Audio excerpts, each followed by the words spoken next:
Sheikha. I am the chef owner of Pamela. We are located in Oakland. Today I'm going to show you how to make almond baklava. This is a little bit of a different baklava than you're used to. Mostly in the markets you see the square one with the pistachio on top. This is a little different technique. We're going to roll it. We're also using a honey syrup instead of just sugar water syrup, and it's flavored, so it's more of a Turkish style or a Greek style baklava. For the filling, we're gonna use this beautiful organic California almonds, and we're also going to use some almond paste. We're gonna put it in the food processor, and we're gonna pulse it to make a fine meal.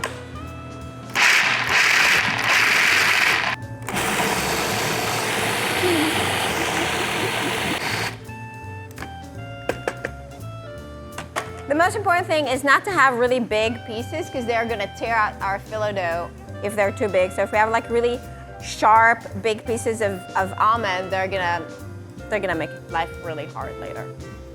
All right, now that our filling is ready, let's talk about the rest of what we need to make this. We use a quarter sheet pan for this. I use a cleaver. You need to have a wooden dowel. This is very, very important. You have to have a wooden dowel. You can go to the hardware store and just ask them to cut a wooden dowel for you. You need a 1/3 cup measuring cup and a brush. Over here, I have a mix of clarified butter mixed with oil. We use a little bit of canola oil in here. If we use just clarified butter, it solidifies while we're working, and then we have to run back and forth to the stove. What the oil does, it keeps it liquid for longer, and we can use it for longer. Usually at Pamela, we make more than one tray at a time, and so we need the butter to wait for us just a little bit longer. I'm gonna go melt this on the stove. The first thing we're gonna do is we're gonna brush our pan. Alrighty. A word about phyllo. Some people are intimidated by using phyllo because it cracks, it's temperamental. That is all true. To make phyllo be nicer to you, what you want to do is you want to pull it from the freezer to your refrigerator for at least 1 day. And then you want to take it out of the refrigerator and put it at room temperature for at least 1 day. And then maybe it will be nice to you. I can't promise.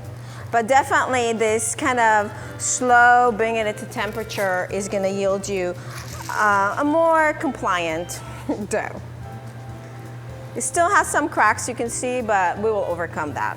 Start by brushing the top layer, all right?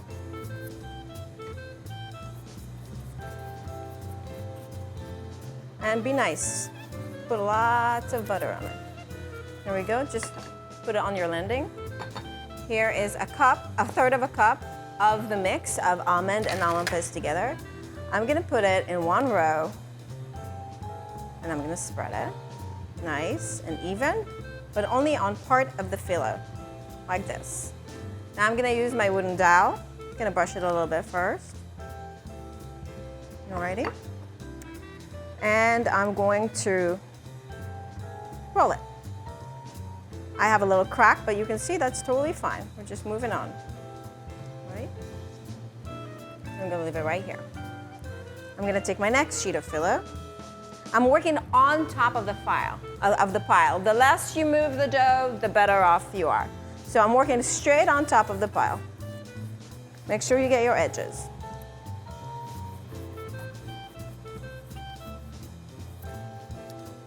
Alrighty? And now I'm gonna do it again. I'm gonna take my roll, I'm gonna place it back down, and I'm gonna roll it over. Okay? At this point, now this is the real fun part. I'm gonna squish it, and I'm gonna push it off and squish it to the side of my pan.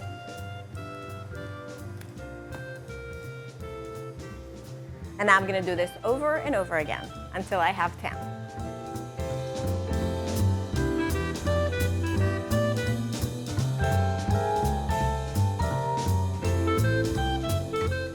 Now that we have our pan full, we have 10 rolls in here. We find that that fits nice and snug. We're gonna brush it yet again. When you brush, you wanna make sure that you not only brush the top, but also the sides. So I'm going top and side.